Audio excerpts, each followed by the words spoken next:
Olá, pessoal. Meu nome é Marcos Alencar. Estamos aqui no canal Trabalhismo em Debate para descomplicar o direito do trabalho. Hoje nós vamos responder a pergunta: o meu salário pode ser bloqueado, penhorado por dívida trabalhista?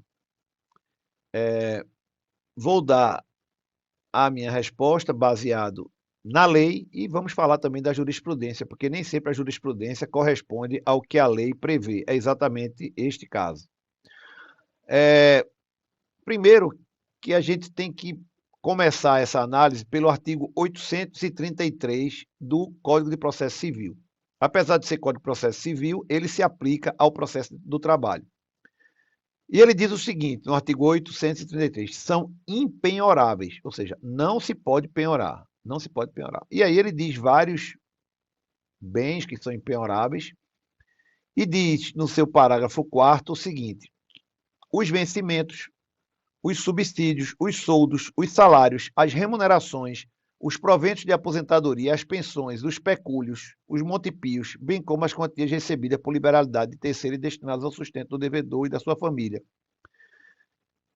Os ganhos do trabalhador autônomo e honorários de profissional liberal. E aí ele diz, ressalvado o parágrafo 2º. Quando nós chegamos no parágrafo 2º, ele diz o seguinte, que não se aplica essa hipótese da não penhora, da impenhorabilidade, para pagamento de prestação alimentícia, independente da sua origem, bem como as importâncias excedentes a 50 salários mínimos mensais, devendo a Constituição observar o disposto no artigo tal. Aí veja, essa brecha que foi dada aí, que deveria ter sido mais definida, porque eu entendo que prestação alimentícia é pensão alimentícia, não tem nada a ver com o direito do trabalho. E vou explicar. Isso aí abriu uma brecha para que a Justiça do Trabalho entendesse que a execução trabalhista ela é de natureza alimentar e, por isso, se pode bloquear e penhorar salário, soldo, vencimento. Soldo é de militar, vencimento é de funcionários públicos, honorários de autônomos, de prestadores de serviços e profissionais liberais. Eu entendo que a prestação alimentícia que esse artigo está falando não tem nada a ver com o processo do trabalho, porque, primeiro, o processo do trabalho ele não é formado só por prestação alimentícia. Ele tem parcelas indenizatórias, tem indenização, tem obrigação de fazer, tem indenização material, tem indenização moral. Nem sempre é formado de parcela, 100% de parcelas alimentícias. Outra, se fosse intenção do legislador que a execução trabalhista bloqueasse salário, ele teria dito com toda clareza. E não teria dito prestação alimentícia. Prestação alimentícia não tem nada a ver com execução de parcela de natureza alimentar.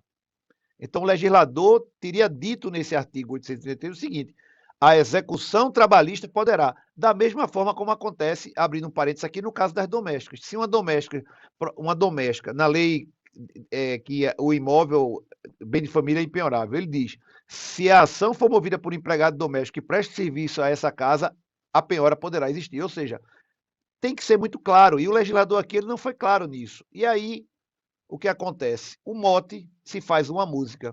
Né? A Justiça do Trabalho, e infelizmente esse mau comportamento da Justiça do Trabalho contaminou todas as outras justiças, e inclusive o Supremo Tribunal Federal, é algo inimaginável. Né? Hoje nós nos deparamos com medidas absurdas do Supremo Tribunal Federal e de outros tribunais de determinar um bloqueio numa conta de uma pessoa física, de uma pessoa jurídica, sem sequer citar essa pessoa, sem dar oportunidade de defesa, sem cumprir com a transparência, com a publicidade, já determina o bloqueio como se aquilo ali fosse uma sentença transitada em julgado.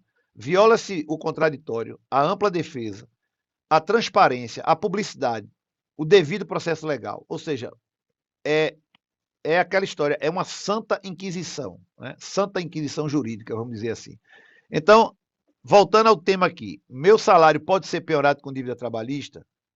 Minha resposta, pela legislação, não. O seu salário é impenhorável. Porém, nós vivemos no Brasil. E no Brasil, a jurisprudência nem sempre respeita o que está previsto na lei. Se pega uma brechinha na lei, uma palavra solta, e se cria toda uma interpretação né, que vai além mar, ou seja, que supera tudo para quê? Para, de novo, beneficiar, né, uma categoria que a justiça geralmente tende a se posicionar de forma mais tolerante, que é a classe trabalhadora. E principalmente os exequentes trabalhistas, quem está executando uma ação trabalhista. O executado trabalhista hoje, ele é um dos mais acossados, um dos mais perseguidos.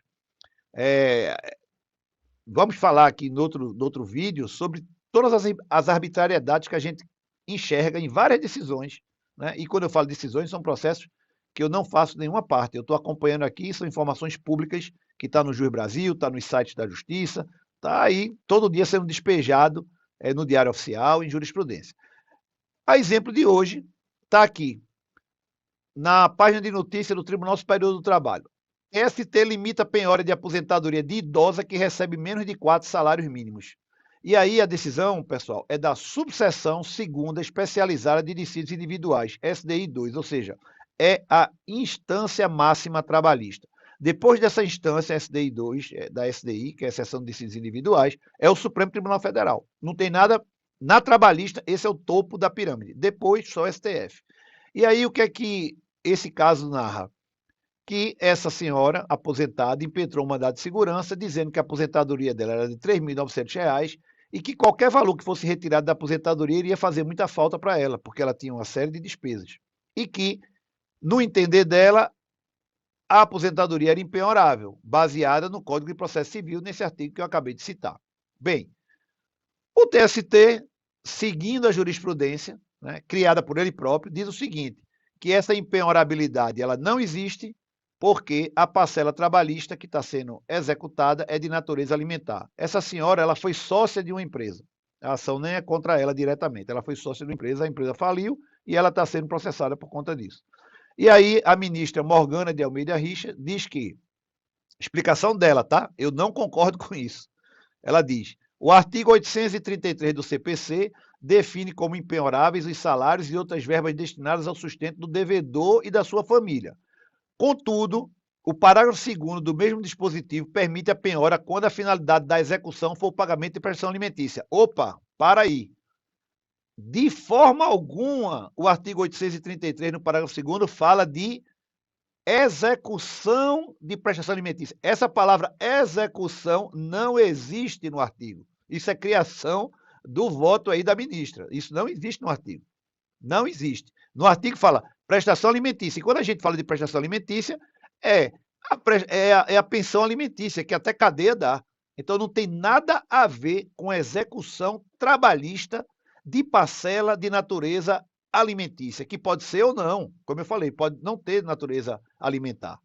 E aí ela diz, por sua vez, o artigo 529 limita a restrição a 50% dos ganhos do devedor, vai para lá e vem para cá, e aí ela se sensibiliza, que é algo mais errado ainda, porque não se pode julgar casos de forma casuística, tem que se ter uma lei, tem que se cumprir uma lei, mas a Justiça do Trabalho, de novo, fica aqui a minha crítica, vai de forma casuística e diz o seguinte, considerando as argumentações, né, da aposentada, ela define que se restrinja a 10% a penhora da aposentadoria. Então, assim, em resumo, a lei diz que seu salário não pode ser penhorado de forma alguma, a jurisprudência dominante diz que pode, e o entendimento majoritário é que 30%. Tá? E aí vem essa decisão aqui da SDI, limitando a 10% no caso de uma aposentadoria, de uma aposentada que mostrou-se muito prejudicada com a penhora. É isso, estamos no Brasil, infelizmente, a gente fica nessa situação, que a lei diz uma coisa, a jurisprudência diz outra, né? E o legislador aqui ainda é emendado nessas decisões ao ponto de dizer que execução de prestação alimentícia, isso jamais foi dito no artigo 833, parágrafo 2º do Código de Processo Civil. É isso. Então, em resumo, apesar da lei dizer não, a jurisprudência diz sim. Então, se você tem dívida trabalhista, seu salário pode sim sofrer penhora e bloqueio, né, de até 30%. É a regra. Em breve voltaremos aqui.